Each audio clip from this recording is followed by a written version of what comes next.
안녕하세요. 와이 코리아입니다.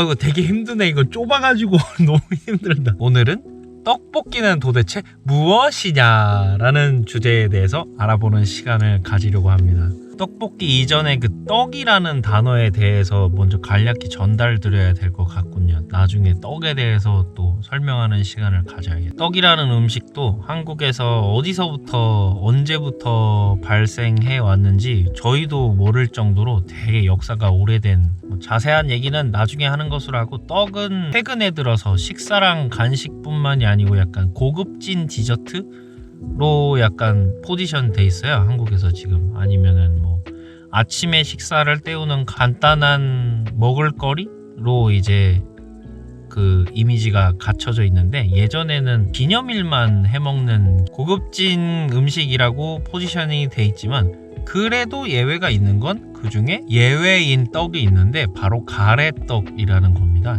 가래떡이라는 거는, 가래라는 발음은 한국에서 사실 영어의 스퓨텀이야 아무튼 이것과 유사한데, 가래 똑같아요. 한국에서 그것과 연결지어서 와 스퓨럼 떡 이러면은 큰일 납니다. 밥맛이 떨어지는 행위가 되는 거예요. 여기서 하는 가래는 이제 가늘고 길게 늘어뜨려 만든 토막이라는 뜻이 가래라는 뜻이에요. 자, 이 가래떡은 한국에서 태어났다면 누구나 익숙하며 어릴 적부터 먹어왔던 음식인데요. 한국에서 떡국이라고 신년마다 새로운 해가 바뀔 때마다 기념해서 먹는 음식이 있는데, 국 안에 들어있는 떡들이 가래떡을 얇게 썰어서 집어넣은 가래떡을, 지금은 이거를 기계로 만드는데 예전에는 이 손으로 쳐서 만들었어요. 난 못하겠다. 한국인의 친숙한 가래떡에 한국인에게 맞춘 그 고추장 양념이 어울려져서 만들어진 음식입니다. 압니다. 한국이 위암 발병률 1인 거 알아요, 저희도. 서양권이 비만이 문제라면 우리한텐 위암의 문제가 있죠. 맨날 매운 거랑 김치랑 술이랑 맨날 먹다 보니까 뭐 문제가 생기기 전까지는 다들 즐기고 있습니다. 이 축제가 벌어진 현장을 보십시오. 이거 코로나 때문에, 코로나하고 자시고 뭐가 없어. 이 축제가 벌어지고 있다니까. 주말하고 금요일 저녁부터 일요일 저녁까지 축제가 벌어지고 있다니까. 그냥 지금과 같은 매콤한 맛은 아니지만 간장으로 만들어진 떡볶이가 옛날 그 조선시대 때부터 있었다고 하니, 뭐 조선시대 여러분 아시나요? 조선 다이너스티라고, 그러니까 한국의 그 옛날 왕조시대 때, 왕조시대 중에 되게 큰 게 이제 조선시대라고 있는데, 그때부터 있었다고 해요. 한국에서 인터넷 검색을 해보니까 대강 19세기부터 있었던 것 같네요. 기록상만 그런 거고, 한국의 조선 왕조가 되기 전에 한반도의 탄생 시기 때도 떡이 가끔 나오거든요. 되게 오래된, 떡을 언제부터 먹었는지 저희가 추정도 할 수가 없을 정도입니다. 그때 이미 떡볶이가 있었을 수도 있겠죠. 뭐 기록에는 없지만, 어쨌든 간에 기록상으로만 봤을 때는 현재는 이제 현대에 많은 사람들이 먹고 여러분들이 일반적으로 먹는 떡볶이는 고추장을 같이 넣어서 만든 떡볶이에요. 더 자세한 거는 위키피디아에 떡볶이 쳐보세요. TTEOK 떡폭 자막에 써드릴게.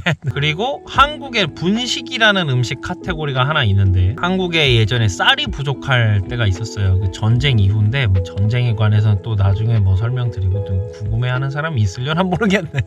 쌀이 부족해서 밀가루와 쌀 소비를 동시에 장려할 때가 있었어요. 자, 이거 쌀만 먹지 말고 밀가루도 좀 먹으세요 하면서 밀가루 소비를 정부에서 밀어붙인 적이 있어요. 그때 생겨날 말로 한자로 가루 분자를 써서 가루로 만든 음식, 가루가 그 밀가루로 만든 음식이라는 뜻. 그로 인해서 튀김과 떡의 종류에 관한 소비가 이제 폭증했지. 뭐 우동, 국수 뭐 이렇게 약간 밀가루로 만들 수 있는 식사거리에 대해서 수요가 되게 폭증했지. 지금은 밀가루로 만든 음식이 아니라 밥, 라면, 튀김, 순대, 어묵, 만두 등의 음식을 모두 다 합쳐서 코로나 이후로 좀 사라졌는데, 길거리에서 간단하게 빨리 먹을 수 있는 음식을 분식이라고 통합돼서 지금 불리고 있어요. 간단하게 한 끼를 때울 수 있는 그런 집이 전국적으로 깔려 있었어요.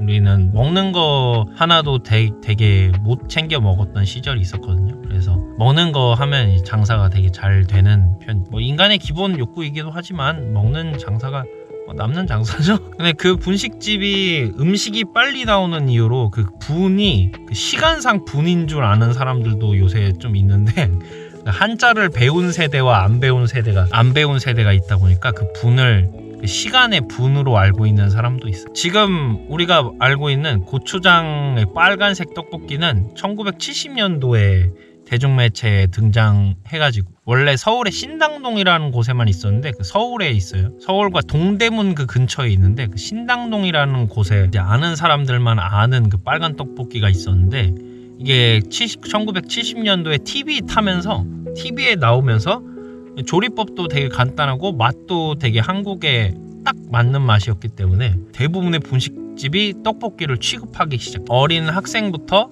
직장인까지 한 끼거리로 취급을 받으면서 전국적으로 깔린 김에 전국적인 인기를 얻게 됩니다. 위장병도 전국적인 인기를 얻게 됩니다.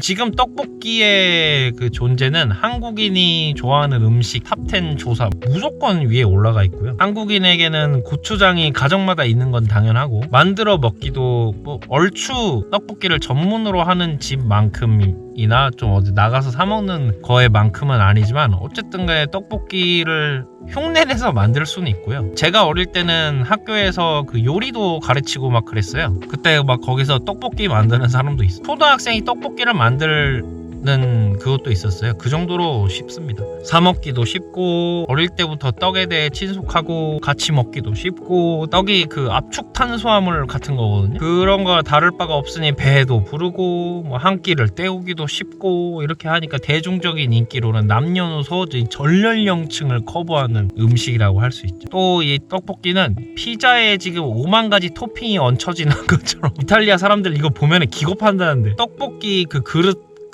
속에 혹은 떡볶이를 만들 때 5만 대만 거를 다 넣을 수 있어요. 여러 가지 아무거나 다 넣는 것과 양념이 무엇으로 만들어져 있는가, 고추장 양념과 무엇이 섞였느냐에 따라서 떡볶이의 종류가 이따만큼 늘어나는데 제가 시중에 잘 팔리는 떡볶이 종류만 간단하게 읊어드리죠. 그냥 떡볶이, 궁중 떡볶이, 기름 떡볶이, 간장 떡볶이, 카레 떡볶이, 마라 떡볶이, 로제 떡볶이, 투움바 떡볶이, 치즈 떡볶이, 떡볶이, 튀김고기, 전골 라면 떡볶이, 만두 떡볶이, 순대 떡볶이, 튀김 떡볶이, 해물 떡볶이, 마지막으로 민트 크림 떡볶이까지. 이거 저희 안 먹습니다. 이거 그거까지 이렇게 많은 떡볶이가 있어요. 이렇게 무엇이 들어가냐에 따라서 여러 가지로 불릴 수가 있습니다. 물론 외국인이 처음 한국 와갖고 떡볶이 먹는 거면 그냥 떡볶이 드세요. 괜히 이상한 거 시도했다가 또 위장병. 그런데 한국인인 저도 잘 모르겠어요. 왜 자꾸 뭘 집어넣어갖고 다른 걸만. 차별화는 좋은데 자꾸 되게 뜬금없는 걸 집어넣어야지. 우리도 가끔가다 보면 미치겠어. 그게 그 종류가 이제 로제랑 이제 로제는 뭐 요즘 뭐 사람들이 먹긴 하는데 아니 2000년대에 로제 파스타 막 이런 데 있는 걸 왜 로제를 못 집어넣어서 안 달인 거야. 뭐 민트크림 저런 건 저희도 안 먹어요. 가끔 이벤트성으로만 어떤 가게에서 잠깐 만들었다가 딱 빼지. 저걸 누가 먹어. 아니 이거 원래 비빔밥 같은 건가?